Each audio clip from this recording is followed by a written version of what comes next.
Okay, resetters, if I got a video for you, I've never done a video like this, and we're gonna look at orgasms for women through a hormonal lens. This video is gold, and I'm so excited to share it with you. Let's dive in. Okay, so the first thing I just want to point out is that when we look at women through a hormonal lens, we are a lot more complex than men. We also are a lot more sexually complex than men. So there's a lot, when we're looking at orgasms in women, we have to understand that there has to be the right scenario many times in order for a woman, A, to feel like she even has sexual desire, and B, for a woman to orgasm. So first thing we've got to know is that you are more complex than your male counterpart. So let's start there. Okay, so knowing that, the first thing that I want you to realize is that for a woman, an orgasm starts in the brain.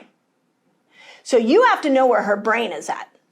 And sexual desire and orgasming in general for women really is intimately tied into our limbic system. And our limbic system's job is to keep us safe.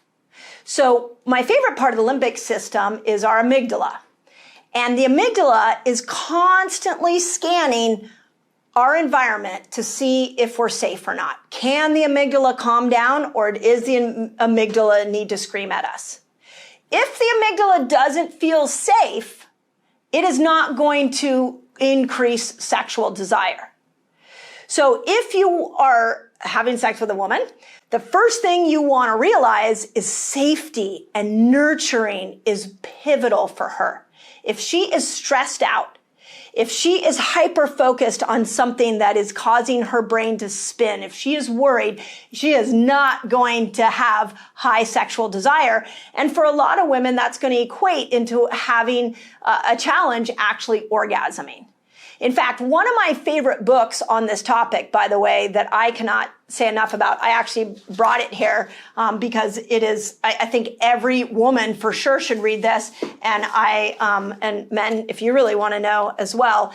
This is by Emily Nagoski. It's called Come As You Are. And every woman, when you read this book, you'll understand where your brain needs to be for you to start to have the sexual desire that hopefully you're wanting to have, and for you to be able to orgasm. She talks about different types of brain patterns that are necessary for a woman to get in the mood. So, and I interviewed her on the Resetter podcast. You can go listen to that interview on iTunes or Spotify. So it starts in the brain, and it starts with safety. The other thing that I always say is that here's a golden nugget about women, is that foreplay, really important, very important. And when we look at it from a brain perspective, foreplay may actually start at breakfast. I learned this actually from Zach Bush. I brought him on a podcast many years ago, and we talked about the brain and sex and the differences between women and men. And he even pointed out, yeah, we realize that actually for women, foreplay starts at breakfast. If you want to have sex with her at the end of the day, you're going to need to start being nicer and earlier in the day and get that amygdala to calm down, get that amygdala to feel safe, and then sexual desire is going to go up. That's a golden nugget right there. Okay, so that's the first one, is that we've got to know where her brain's at. There's some really interesting research on the way that the female brain works around sexual desire, all tied into this limbic system. So I'll leave that link to that research in the notes if you all want to geek out on it. Okay, so the second thing you've got to think about is, where are her hormones at? Now, this one is really interesting and something that actually ties into menopause a little bit, and we'll talk about menopausal women here in a second. But what we know is that in an orgasm, you're going to release oxytocin. And so the more oxytocin that gets released, the more exaggerated and exciting that orgasm is going to be. So you need lots of oxytocin, and oxytocin will shine in the presence of estrogen. So when estrogen's high and a woman at orgasm, that orgasm is going to be much more accentuated because of the presence of estrogen. So she's going to feel it in a much deeper way. Okay, for a menstruating woman, when is estrogen at its peak? And that's during ovulation, which creates a little bit of a challenge because it's during ovulation. Remember that estrogen has to peak in order for an egg to be released. So if you're going to use this as a orgasm enhancing tool to have sex during ovulation, again, be sure you're aware of the repercussions of having sex during ovulation and using proper birth control if you don't want to get. But it's really interesting to me that with that estrogen load increasing, we have a really interesting opportunity to have incredible orgasms in the presence of estrogen. And it might not be day 12, maybe it's day 10, maybe it's day 9. Remember, day 1 of a woman's cycle all the way till day 15 is usually those first 15 days is when estrogen is building. And we all ovulate at different times. So men that are listening to this, or, this applies actually for both heterosexual and same-sex couples, know where your partner is in her cycle. And that first 15 days as estrogen's building, she's going to have better orgasms because of this connection between estrogen and oxytocin. Now, for the menopausal woman, I'm coming back to you in a moment because there is something really interesting because as estrogen goes down, you may be noticing that your orgasms are going down. So hang with me. We're going to talk about that here in a moment. Okay, I got to interrupt this video because I have a free guide for you so you can master fasting. It's called A Beginner's Guide to a Fasting Lifestyle. And all you've got to do is click here and you can jump right in. But the third thing, and this one, God, I hope you know this one. As a woman, I hope you know this one. And if you don't, and I'm the first one to tell you, hallelujah, it's about time you know this. Don't leave the clitoris out. That is our most erogenous part of our whole reproductive system. And just so you know, the clitoris isn't just the little knob that sits at the top of the vaginal area. The clitoris actually has a hood that comes out from either side of it. So go Google the anatomy of the clitoris and make sure you understand that there's a whole erogenous zone there that when it's stimulated is going to improve a woman's orgasm. Now, this is a big, big issue if you're not familiar with this because 70%, this is based off research, I'm going to leave the study in here, 70% of women have orgasms through the clitoris only.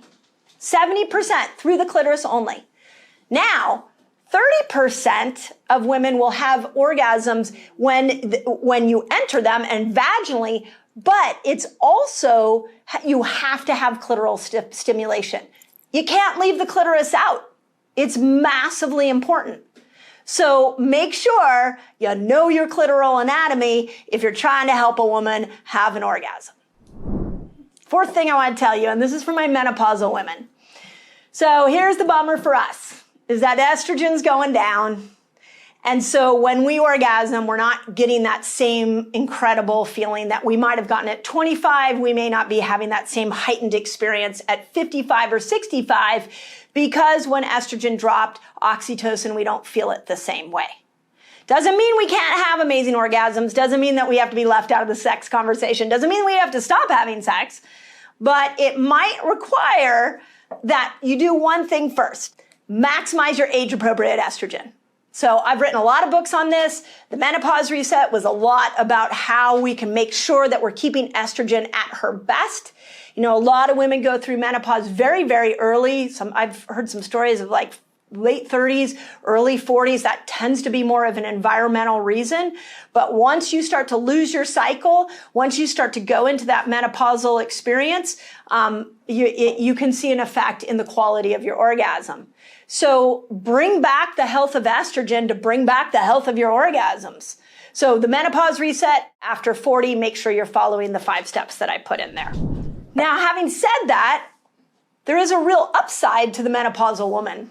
We really know ourselves very well. We're very comfortable in our skin. We may be a little more experimental with our sexual habits. So there is wisdom that comes with having sex with a menopausal woman. So you might have to get a little more creative. You might have to spend a little more time with foreplay. You might have to throw some sex toys in there. You might have to get, if you've been married to a woman when she was cycling and now she's menopausal, you might have to shake the whole thing up so that you can bring back the excitement, you can bring back her desire. And then remember, don't forget, she's got to feel safe. And one of the challenges we have with menopausal women is that we lose progesterone. So when we lose progesterone, we lose GABA. When we lose GABA, our brain, our amygdala can be spinning a lot. And so you might need to just love on your menopausal partner a lot more. You might have to get incredibly creative and be a lot more patient in order for her orgasm to come. But it doesn't mean her orgasm is going to be any less. It just might take a little more work on your part, and you might have to think outside the box. As always, let me know if you want more videos on sex. This is actually the first video I've done on sex. I've been on a lot of podcast interviews where I've talked about sexual behaviors of women. My favorite is sweet Stephen Bartlett in Diary of the CEO.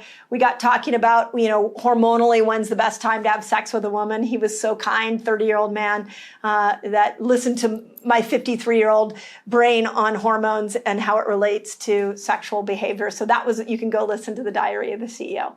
But as always, I hope this information not only helps you, helps your relationships, but helps you understand your body again. Because when it comes to sex, for a lot of women, especially if we can't have orgasms, we start thinking something's wrong with us.